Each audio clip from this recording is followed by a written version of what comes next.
up, all my wonderful people? Let me turn my Wi-Fi off. What is up, everybody? Good afternoon. Good afternoon. This is your girl Mo, your foundation layer coach. We're back with another evening foundation conversation. I am blessed to be here once again. God has blessed me to be off the road, safe and sound. Today, the topic is what doesn't belong. When I say what doesn't belong in your life? What doesn't belong in your friendships? What doesn't belong when it comes down to the direction you're headed in? Whether you want to apply for a particular job or go to college, or community college even, or if there's an idea that you sought out, a podcast that you've organized, you have to start figuring out what doesn't belong that is causing the delay. What I'm proud to announce that will be happening, which I'll do a community post about it later today, is that I will give y'all a full layout of how the weeks will run as far as content.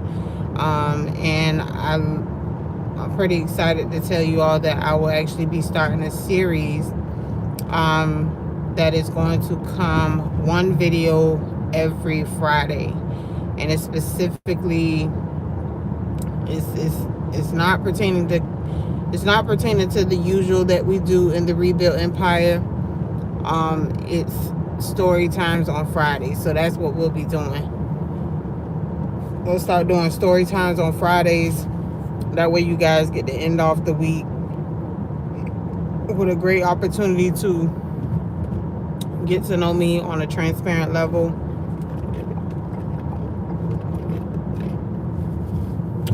And you can finally understand why I do what I do, right?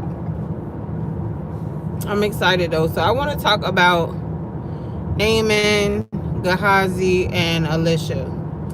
So Naaman came to be healed from Elisha, right? But I'm going to tell you about greed. Greed, oh my goodness. If we could really get to see greed firsthand in a lot of people, and I was talking about people that actually be sitting around us and they very greedy individuals, but you won't ever know because they do things in private. Hey, y'all. So, literally, Naaman comes to be healed by Elisha. And the craziest thing is Gehazi is Elisha's servant, basically like his right-hand man. So the man Naaman comes and he has leprosy. He's trying to be healed.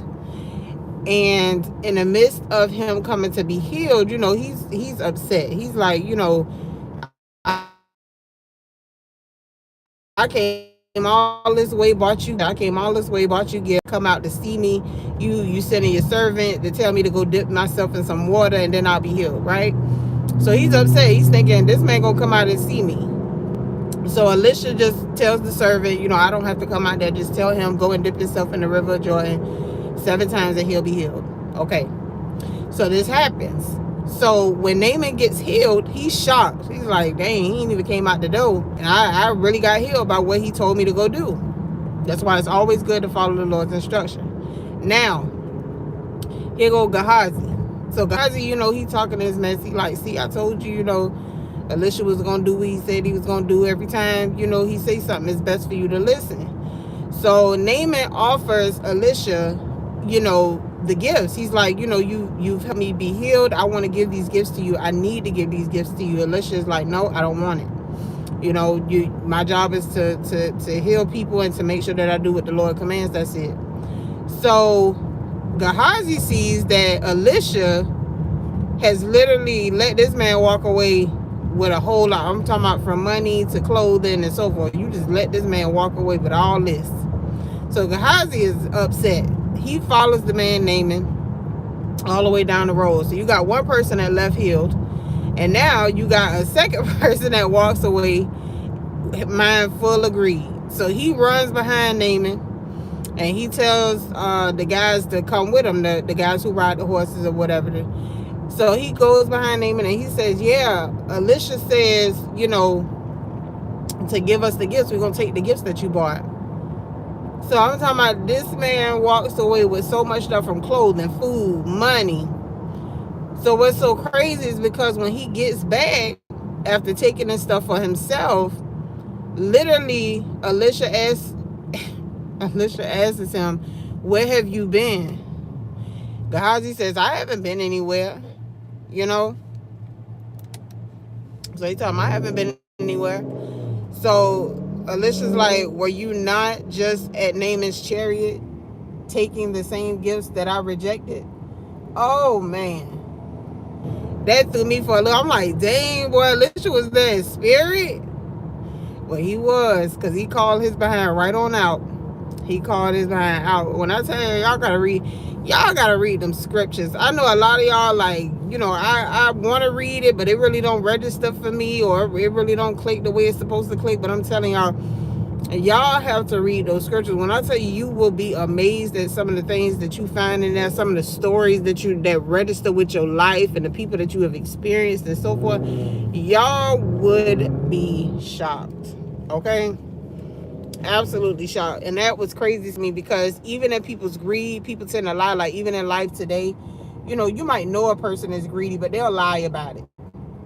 You get what I'm saying? They'll say, oh, I'm not a greedy person, I'm generous. Everybody want to depict the fact that they so generous until it's time to give. You get what I'm saying? Or until somebody else has something, and now you're hearing them complaining about why somebody else has this or that and they don't have it.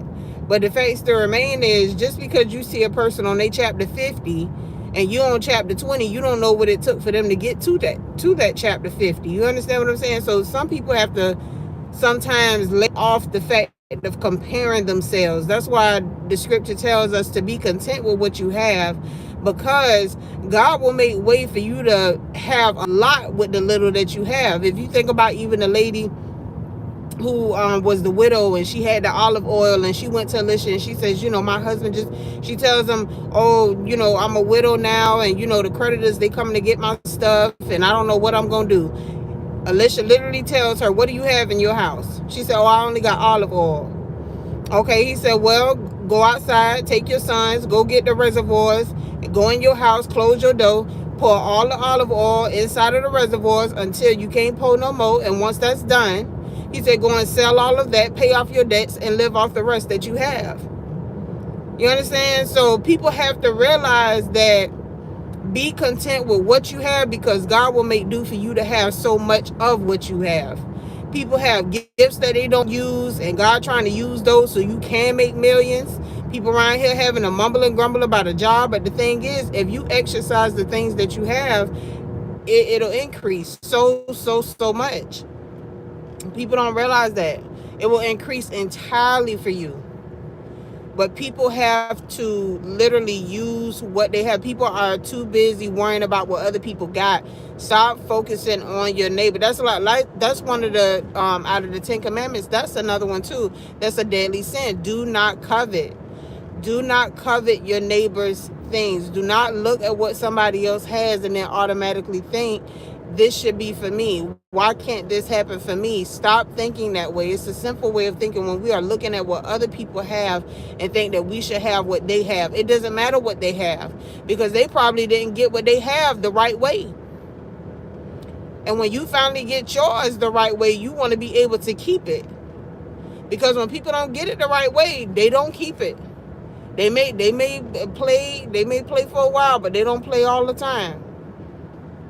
That's what I want people to understand. Stop focusing on people's chapter 50 just because you're on chapter 20, and continue to keep focused on your chapter 20 so you can get to your chapter 50. That way you can read all the way through and understand what your life consists of and where you need to be headed to. Because focusing on somebody else's journey and trying to figure out how they got there so fast and so forth, you don't. And I'm going to make this notice to you. Y'all, that every Friday we're gonna have a story time. I'm gonna do it on video instead.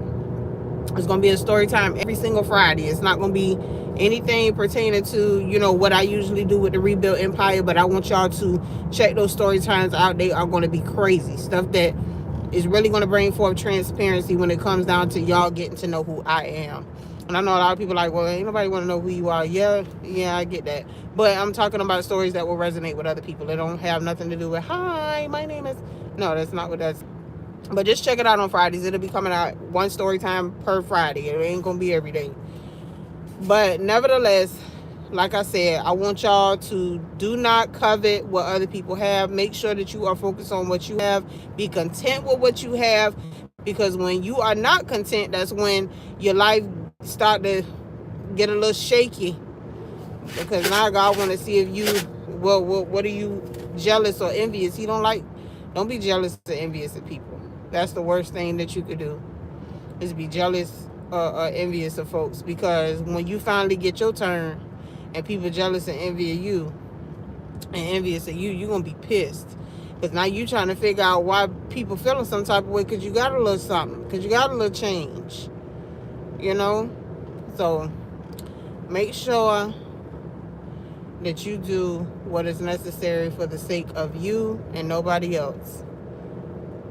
For the sake of you and nobody else. But for real, I really do love y'all. I appreciate when y'all come into my Evening Foundation conversations. Today was literally about what doesn't belong. Greed does not belong.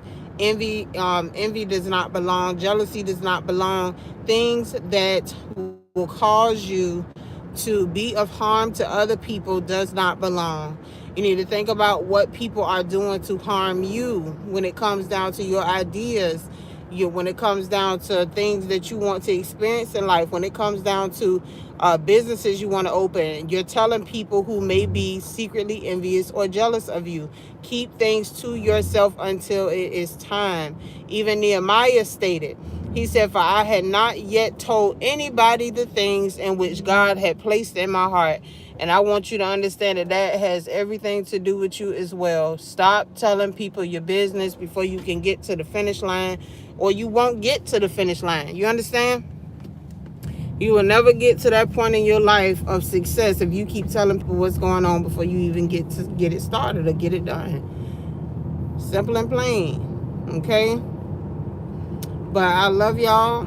I'm about to go down this back road, and I know this back road gonna be pretty ugly for me. So again, I love y'all so much. I want y'all to begin your journeys, but keep things to yourself. Keep things to yourself. Jot them down. Get you a journal. Start writing down the things that you want to do. Get you a little ChatGPT so you can use ChatGPT for the sake of getting your businesses established, or getting your YouTube channels established, or writing out your titles and things that you might be thinking, so it can sort of kind of put all your business aspects together. I know a lot of y'all are tired of living crazy, mediocre lives. You get what I'm saying? And you're not meant to be mediocre, like, at all. So I really want y'all to just start putting the pedal to the metal and really getting some of your businesses started, whether it's baking, whether it is YouTubing, whether it's cooking, whatever. I want you to just get it started. Get you a journal from Family Dollar, Walmart, whatever. Start jotting down what is most important to all of you and go from there. Child, you ready to speed on. But nevertheless, I love y'all so much. Again, I'm about to go down this road with some very bad connection. But I just at least wanted to check in with all of my babies, because y'all know I love when y'all tap in with me, because if it's not for y'all, I appreciate y'all sitting with me and just listening to what I have to say, because you don't have to. Okay? But nevertheless, make sure you subscribe. Make sure that you share this with anybody who may need the word that was given on today for the Evening Foundation conversation. Again, story times every Friday, and I'll be having another video drop as of tomorrow. A video dropped on Monday that I think y'all would really love. Y'all gotta check that video. That video was crazy. But again,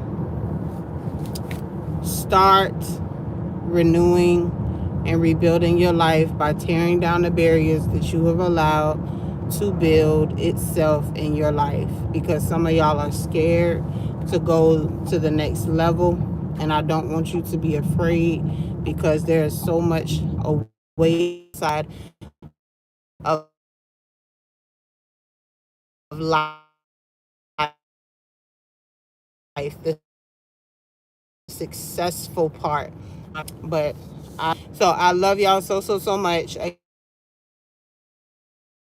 Just meet me for story time on Friday. Again, we will be back in the morning. Subscribe so you do not miss a live. I'm here every morning, every evening. So we do our morning blueprint and we do our evening foundation conversations. But I love y'all so much. I appreciate y'all sitting with me. And I'm going to start doing lives a little bit longer. I'm going to start doing them when I'm sitting at home. So y'all could just sit with me and just, go through the process of what